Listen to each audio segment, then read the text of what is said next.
तो दोस्तों आज हम पढ़ेंगे यजुर्वेद के बारे में। वेदों की श्रृंखला में हमने पिछले लेक्चर में पढ़ा था ऋग्वेद के बारे में। अब आज हम यजुर्वेद के बारे में जानेंगे कि इसमें क्या है। तो यजुर्वेद मुख्यतः क्या है कि यह यज्ञ और कर्मकांड से संबंधित है। किससे संबंधित है? यज्ञ एवं कर्मकांड से संबंधित है। अब ये देखिए कि यजुर्वेद में है क्या। तो यजुर्वेद में मंत्र हैं, ऐसे मंत्र हैं जो यज्ञ के समय है ना, कर्मकांड के समय उनका उच्चारण किया जाता है। और यज्ञ विधान, बलिदान विधि और कर्मकांड में कौन कौन से नियम हैं, इनका संकलन ही क्या है? यजुर्वेद है। तो किसका संकलन? जो हमारे विधि विधान और नियम पालन किए जाते हैं, किसके लिए? यज्ञ करने के लिए, यज्ञ के लिए है ना, यज्ञ के लिए। और किसके लिए? कर्मकांड के लिए। कर्मकांड के लिए क्या किया जाता है? जो नियम होते हैं, क्या होते हैं? विधि एवं विधान, विधि या विधान। ओके, तो विधि विधान या नियम, विधि विधान या नियम, इनका जो एक ये संकलन है, इनका क्या है? ये संकलन, इनका संकलन ही क्या कहलाता है? ये हम इसको जानते हैं यजुर्वेद, है ना। तो यजुर्वेद में क्या है? यज्ञ एवं कर्मकांड से संबंधित है।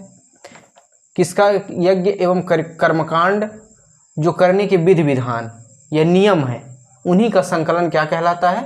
यजुर्वेद कहलाता है ना। तो यजुर्वेद में ये चीजें हैं।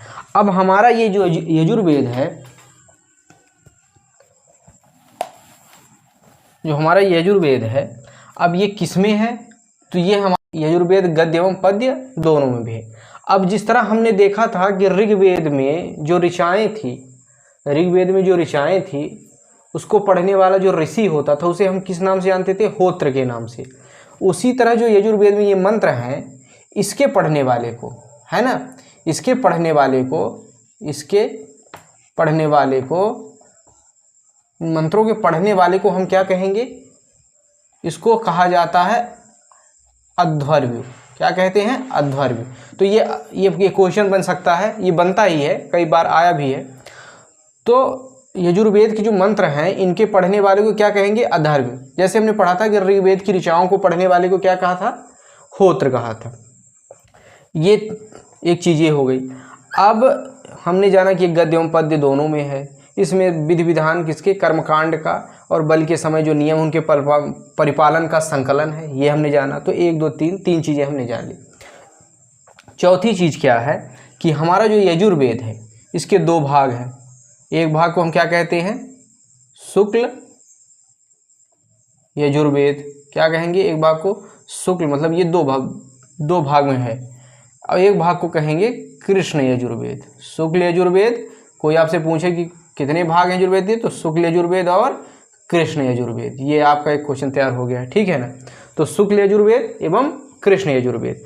तो हमने 3-4 चीज़ें यजुर्वेद के बारे में ये इसमें जानी है। चूँकि अभी हम एक शॉर्ट वे में पढ़ रहे हैं, तो इस तरह हम ये छोटी छोटी चीज़ें, इनको मेन चीज़ जानते हैं। जब हम इनको डीपली पढ़ेंगे कि बस अब यजुर्वेद है, तो इसके बारे में और कुछ चीज़ें जानेंगे जो कि विस्तृत रूप में होंगी, ठीक है।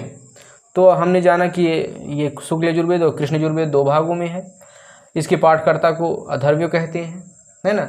यज्ञ के पर समय, बल के समय, बलिदान के समय और कर्मकांड के समय जो मंत्र हैं, उनका ही संकलन जो है ये यजुर्वेद है।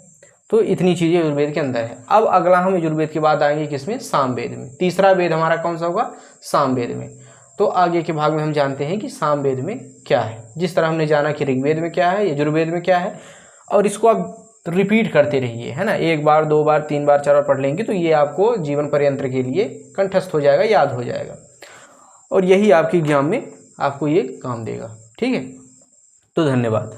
और इसी तरह की वीडियो के लिए आप वीडियो को लाइक करें, सब्सक्राइब करें, है ना, और अपने दोस्तों को भी शेयर करें कि उनका भी नॉलेज बढ़े। ओके, तो इस तरह करके हम कई लोगों का कल्याण कर सकते हैं, आप भी, मैं भी। तो मिलके करते हैं, आइए। ओके।